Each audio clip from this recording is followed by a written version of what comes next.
तुम्हा सगळ्यांसोबत दोन शब्द बोलायला मिळत आहेत। या ठिकाणी आपण आज 14 एप्रिलला संविधानाचे उद्दिष्टांचं वाचन केलं, प्रास्ताविकेचं वाचन या ठिकाणी आपण केलं आणि त्याच्यामध्ये जे काय लिहिले संघानं आपल्याला आपल्या आयुष्यामध्ये या देशामध्ये आपण वागू शकलो पाहिजे, चालू शकलो पाहिजे, हा एक मेसेज तुम्हाला देण्याचा प्रयत्न होता। आज लोकसभेची निवडणूक आहे आणि लोकसभेच्या निवडणुकीमध्ये राखीव मतदारसंघामध्ये सुप्रीम कोर्टला देखील मॅनिप्युलेट करता येतं रे बा, याचा गोष्टींचा काय आपल्याला अनुभव या ठिकाणी आलेला आहे। बघा, सगळे जाणतात कोण काय आहे, कोण काय आहे। वडिलांचं सर्टिफिकेट कॅन्सल होतं आणि पोरीचं सर्टिफिकेट स्टँड होतं।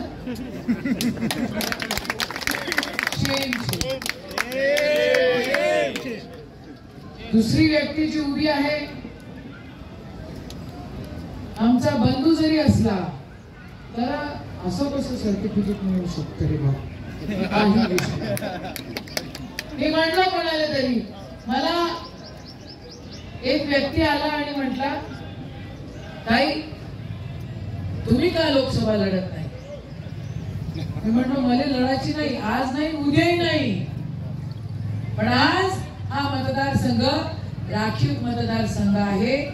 संविधानाने ज्या सेक्शन साठी, ज्या मंडळींसाठी हा मतदारसंघ राखीव केला, त्याच्यातला खरा सच्चा उमेदवार या ठिकाणी महाविकास आघाडीने दिलेला आहे। क्या बात है, क्या बात है। भारत रत्न डॉक्टर बाबासाहेब आंबेडकर, राहुल गांधी। राहुलजींना खूप काही लोक बोलले, पण तो माणूस खरंच चमत्कारिक आहे बरं का। विपश्यना राहुलजींनी आणि प्रियंकाजींनी ज्या लेवल पर्यंत केलेली आहे, त्या लेवल पर्यंत पोचायलाही लय ताकद लागते त्या सगळ्या गोष्टी। आणि 4,500 किलोमीटर पैदल यात्रा अशी आणि नंतर 6,500 किलोमीटर अशी उभी आणि आडवी। आणि का? संविधान टिकलं पाहिजे, या संविधान बळकट राहिलं पाहिजे आणि जे गुरमटपणाने या ठिकाणी संविधानाला तोडण्याची गोष्ट करतात त्याला उत्तर मिळालं पाहिजे। आज लढाई कमळाची आणि पंजाची लढाई नाही, आज लढाई दोन विचारांची लढाई आहे। एक विचार जो एक विशिष्ट विचारधारा घेऊन चालतो आणि म्हणतो पूर्ण देश आमचाच आहे, आणि दुसरी विचारधारा जी सगळ्यांना घेऊन चालतं आणि म्हणतं की ही विचारधारा या देशाची विचारधारा आहे। अमरावती मधली लढाई ही अजूनही वेगळी आहे। अमरावती मधली लढाई ही विचारांची लढाई तर नक्कीच आहे, पण बदमाशांच्या विरुद्ध इमानदारीची लढाई आहे। अमरावतीची लढाई ही चोरांविरुद्ध खऱ्या लोकांची लढाई आहे।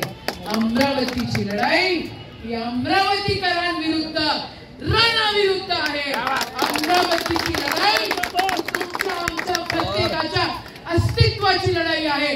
नाही, आज जर आपण चुकलो, आज अमरावतीकरांनो आज जर तुम्ही चुकलात तर उद्या तुम्हाला कोणीही काहीही म्हणून वापरल्या जाल। आज चुकू नका। आज 14 एप्रिल आहे, आज भारतरत्न डॉक्टर बाबासाहेब आंबेडकरांची शपथ आहे तुम्हाला सगळ्यांना।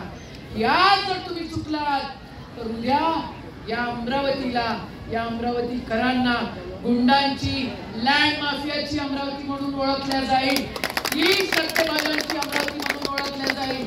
आपल्याला सर्वधर्म समभावाची अमरावती, संस्कृतीचं जतन करणारी अमरावती आपल्याला ओळखल्या गेली पाहिजे।